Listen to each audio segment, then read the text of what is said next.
one of the things that happens if you're treating someone who has a phobia, say like agoraphobia, so they become afraid of virtually everything.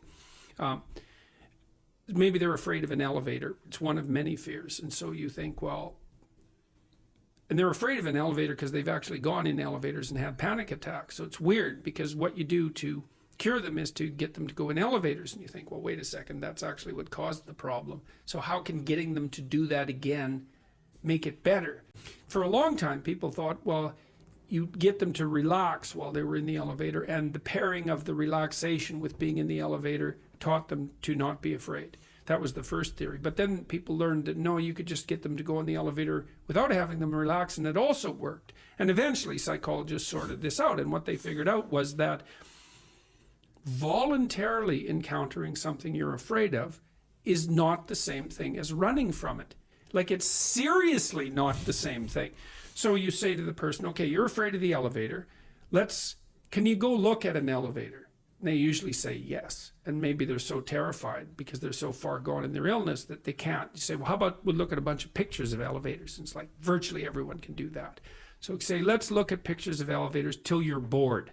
That actually doesn't take very long because it's actually quite boring. So then the next thing would be, well, let's go. You have to have the person trust you. And so the rule is, look, we're going to do some things that are going to push you, like competition. Right. But you can stop whenever you want, and we're not going to push you any farther than is good for you. And I'll stop anytime you want. I often practice with my clients, like I taught one client a while back to not be afraid of needles. And he was afraid of needles. And I'll tell you what that meant. He had dental surgery with no anesthesia. Oh. Right. Okay, so that gives you some level of what it's like to be afraid. It's like, I'll do the dental surgery, but you're not putting that needle in there. It's really? Wow. It's like, I'm no needles. So I taught him how to not be afraid of needles, and it didn't take very long. But the first thing I did is that I told him I was going to bring a needle into the office. And that was all I told him the first week, is next week I'm going to bring a needle in here, and I'm going to keep it sheathed, and it's going to be sitting on a shelf, and that's where I'm going to put it. And when you come in here, you can look at it, and if you want me to put it away, then I'll put it away. It's under your control.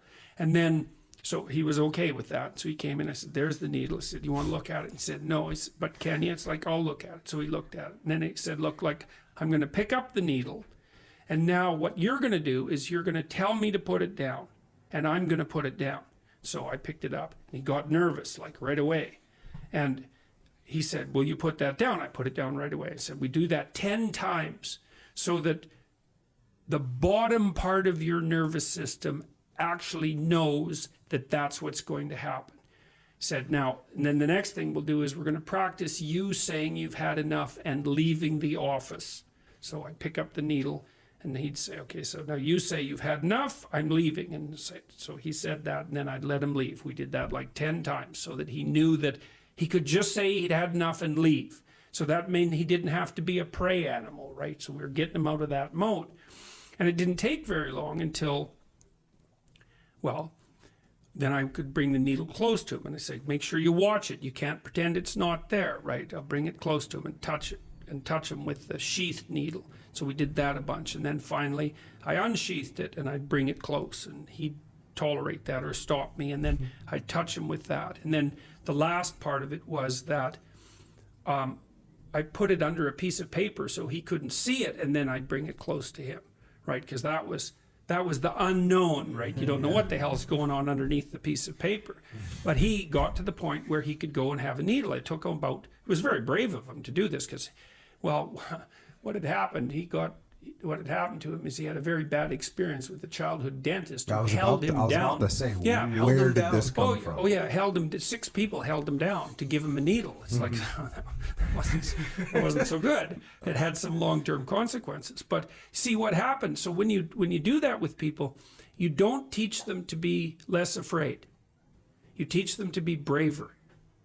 That's different. And so, like, I had a client once, the door was open on the elevator, and she looked in and she said, that's death.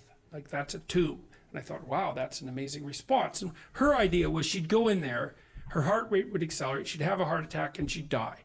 So as far as she was concerned, walking in there was death. Right? Okay, so for me it was an elevator, but for her it was death. It's like, okay, well, what do you do about your fear of death? Well, we're not getting rid of that. It's like, you know, and you could die in the elevator. You actually could. Probably you won't, but people do die in elevators. And her idea was that, well, if anyone has ever died in an elevator in the history of mankind, that's a good reason for me not to be in the elevator. It's like, fair enough, you know. And then why aren't you terrified out of your skull all the time? Because while you're wandering around, you might have a heart attack. Like, that will probably, in fact, happen to you at some point. So why aren't you terrified of that at every moment? Well, that's the mystery. Well, so you treat people, and you see, with that client, what I eventually did with her is we went and watched an embalming. She was terrified of death, like seriously. But you know, so you don't get less afraid. You get braver. That's better, because there's plenty of things to be afraid of.